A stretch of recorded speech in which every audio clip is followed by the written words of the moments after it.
আমাদের ভারতবর্ষে যেসব বিপ্লবীরা শহীদ হয়েছে তাদেরকে আমি স্যালুট জানাই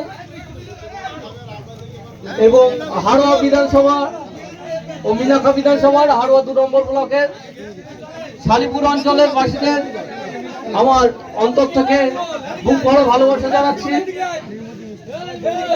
এই আজকে 15 আগস্টে আপনাদেরকে একটাই কথা বলবো যে সবাইকে ঐক্যবদ্ধভাবে কাজ করতে হবে। আমরা সবাই ঐক্যবদ্ধ হব, ঐক্যবদ্ধ হয়ে 26 বিধানসভায় নওশাদ সিদ্দিকীর ভাইজানের হাতকে শক্ত করার জন্য সবাই আইএসএফ এর দলে দলে যোগ দেব এবং হাড়োয়া মিনাখা বিধানসভায় যে দাঁড়াবে আইএসএফ থেকে তাকে জিতিয়ে এমএলএ করে আমরা বিধানসভাতে পাঠাবো।